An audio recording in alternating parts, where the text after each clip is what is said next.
All right, we are here on another episode of Conversations with Strangers, and I am here with TM Garret. All right, and that's not always been your name, correct? No, that's right. I'm originally from Germany. That's where my funny accent comes from. And my name that I used to have was Achim Schmidt. That's how I was born, how I was raised, and lived in Germany for 37 years. And it's just hard to pronounce for Americans. I used to be in the music business, and we came up with a stage name and a business name. And so I picked TM under the last name Garret. And actually, in January 2018, I changed the name legally. My first name is TM. Garret is my middle name, and I kept the last name Schmidt. But publicly, I'm known as TM Garret. All right. Now, you are the first person I've ever interviewed with a Wikipedia page. And we will get into that in a second, but how does it make you kind of feel to kind of have that level of, I don't know, your life accomplishments are enough that somebody decided to write it down and let the world know about it? That's hard to say because I just do what I do and I just do what I think is right. And the publicity I sometimes get, it just comes, and sometimes I don't realize that. Sometimes when I work with TV teams or if I'm on the radio, stuff like that, I don't know. It just sometimes just after that, when I see it, if somebody posts on Facebook, then I see the impact. Or sometimes my wife is telling me and she tells me that she's proud, or family or whatever, and then I actually realize what kind of impact I have. Of other people are telling me actually what kind of impact I have on their lives, which I'm actually very often not aware of because I just do what I do. I'm actually so busy doing what I'm doing that I don't have time to think about it. Okay. Now let's go back into the past. And the reason that you've kind of got this page is because of your history. Why don't you just quick little walkthrough here? Okay. So somebody who doesn't know me would think, okay, that guy has a Wikipedia page. So what does he do special? So actually, it is actually what I have done in my past and what I made out of it. Today, I'm a civil rights and human rights activist, anti-racism and anti-violence activist. I run campaigns, whatever, community outreach. But about 20 years ago, I was on the other side. I would not have sat down with black people. I would have not have sat down with Jewish people. And I would surely not help those people, what I do now. I used to be a racist, and I was leader of several white supremacist groups, including a KKK group, and yeah, that's what I did years ago. And I know people wonder, okay, now he's doing that. So that's actually not just my past, because there's other people that have done that in the past. But I think it's the change that I have been through and what I make out of that past. And I think that's what makes it interesting to people. As I said, I don't think about it. I don't try to make a thing out of it. I just do my thing. And other people just tell me when they meet me, oh man, that's such a powerful story or something like that, you know.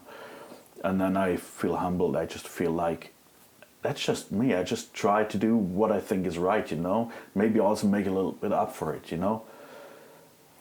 Now, the way I understand Germany is that all that type of, you know, white supremacist KKK stuff is not really something like, it's not really promoted. Like, you can't really walk into a store and buy material about this. So no, absolutely not. Yeah.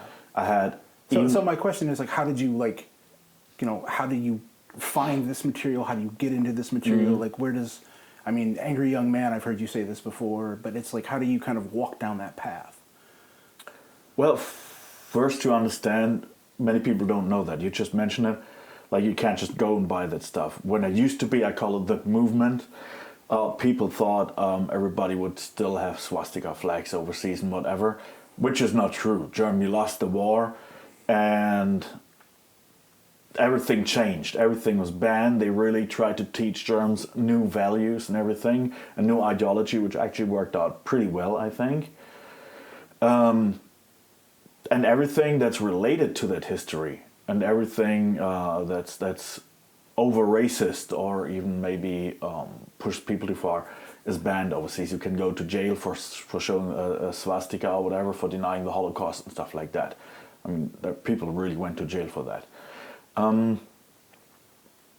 I mean, there's channels where you can buy it illegally. There's people as a black market, there's a gray and a black market, and or it's imported from the US, from Denmark. I don't know if it's still legal there or if they made it illegal. I know Sweden did, but like in the 90s when I was active in that movement, they used to smuggle it or just send it with a mail. I mean, you know, customs is not opening every package, you know, like 95% of the packages went through.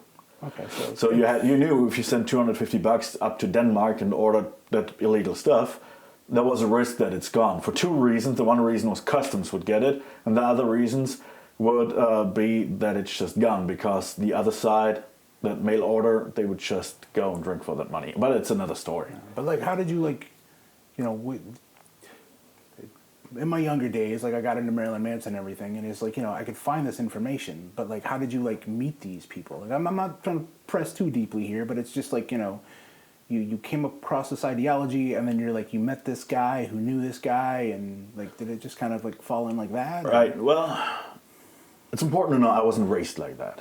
Yeah.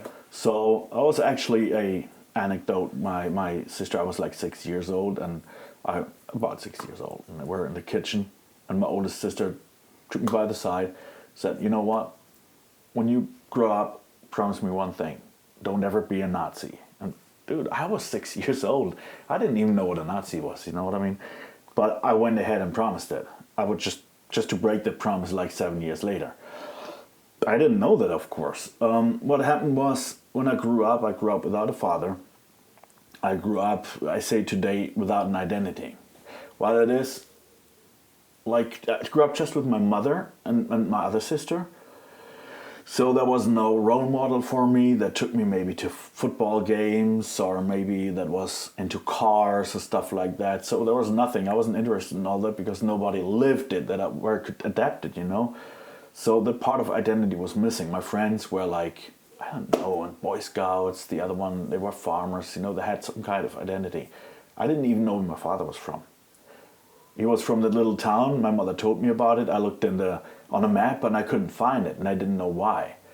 Later I found out there's Germans that were living like in Russia, in Poland, in Czechoslovakia for hundreds of years, and parts. There was actually majority was German in those parts, but it was not Germany.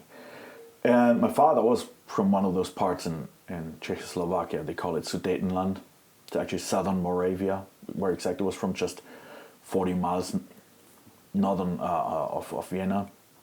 And when the war was over, they were kicked out. They had to flee, so they walked to Germany, were refugees. Actually, you see the irony there too. Yeah. But I didn't know that. So, and that name of the town was changed into a Czech name. That's why I couldn't find it on the map. So there was no history. My father, I had no idea where he was from. They didn't explain it to me. You don't explain to an 8-year-old about that history, you wouldn't understand. My mother, she was adopted. I only knew her adopted parents. There was no uncles. There was no uncles from my father's side. There was only one cousin, my brother, my sisters, my mother, and my grandmother. That's it. So that was my whole family. There was a very small world. There was nothing to dig into, you know, no family history. It's just missing that identity.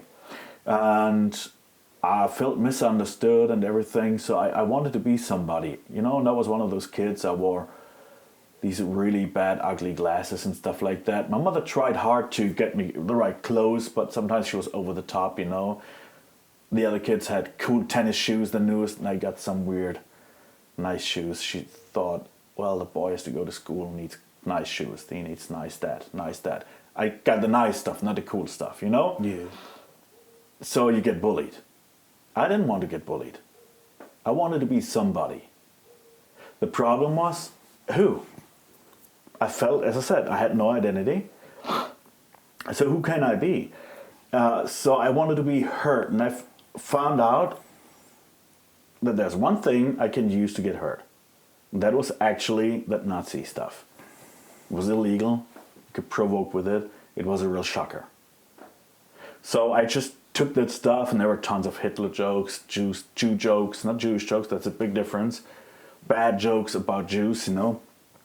And a lot of kids were telling those jokes, without being Nazis or whatever, just It was provoking, just like, yeah, it was a joke. It wasn't like So, serious. but I used comment. it pretty consciously, actually, to provoke. I knew I can use that, and they will listen. And if I tell jokes and they will laugh, they will like me, So that's how it started. And I like to draw a lot, so I started drawing a comic. It was called the Hitler comic. And I drew jokes about Hitler. I made fun of Hitler, but also made fun about Jews. Everything. So I didn't pick sides. I didn't choose sides there, So I was actually a kid that was in my class out of my town. He stole that comic one day and gave it to the principal. So the next day, I knew I was in trouble already. Next day I was sitting in the class and they called my name on the intercom. I thought, oh, dang, I'm screwed. So I went there and that's where it started. And from then on I was actually known as the Nazi kid, you know what I mean? Yeah. I wasn't a Nazi. I just used that stuff to provoke, I used that stuff just to be heard. But so on one hand I felt misunderstood because, hey, I wasn't a Nazi. On the other hand, whatever. I was somebody all of a sudden. It was an identity. Yeah, it was an identity. And it also gave me respect. Or actually other kids respected me all of a sudden. I wasn't bullied anymore. They were maybe more scared than there was respect. But you know what I mean? I was somebody. And then I said I wasn't bullied anymore and I was not a nobody anymore. And I think that was very important. So I just lived it without being a Nazi. You know how it is? You start to like the things you see every day. Yeah. Right? If the influence is there, you just learn to like it often. That's what happened there. So I picked it up. Okay, I got an identity. All of a sudden, I started being proud to be a German. And that wasn't a thing in Germany. Really? Germany is very, very careful with patriotism, and because they're afraid that it turns into nationalism, national turns into National Socialism.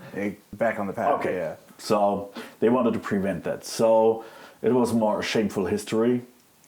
It's a little bit like here with the history, you know what I mean? Yeah. But therefore, it was not popular to be a proud German. But hey, it gave me an identity too, They already called me a Nazi, and I thought, okay, let me be that. Hi. Let me be that proud German. But I didn't want them to call me Nazi, you know what I mean? Because that's not what I was. So on the one hand, I enjoyed that image I had because I was somebody. But on the other hand, I didn't want to be it, you know what I mean? If I could have picked and choose, I would have done it. But I didn't have that possibility. And then it was the same. That's the irony again. It was the same kid that stole my Hitler comic. Gave me a cassette tape with music. And I've always been into music. Like my other sister, she was listening to music all day long since I was a baby. So I was influenced by music big time. So I liked all kinds of music. I used to play guitar and whatever. Not enough, my mother couldn't afford any lessons or whatever, so maybe I would have identified myself as a guitar player. But I couldn't, so I just tried. And that music was very interesting. There was people singing about something I felt. They had the same thing. Hey, we're proud Germans, but they call us Nazis, but we're not. And we're misunderstood. And that whole world is full of enemies we have to fight.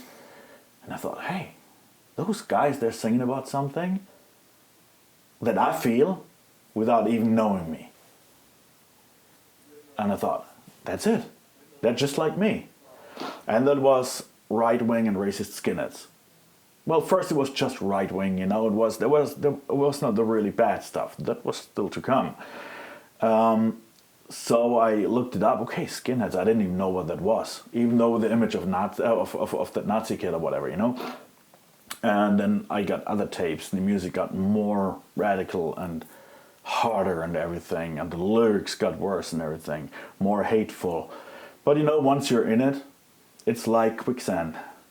Just, You step into the quicksand, and you actually maybe don't want to be in it. And if you try to get out, what happens in quicksand? you just sink deeper in. Yeah. And the big problem is, even you want to get out, there's a lot of people around you or standing around the quicksand judging you. Because nobody understands why you're that messed up kid who all of a sudden you use the swastikas and whatever to provoke and listens to that weird kind of music. They judge you for it. You're just a bad kid.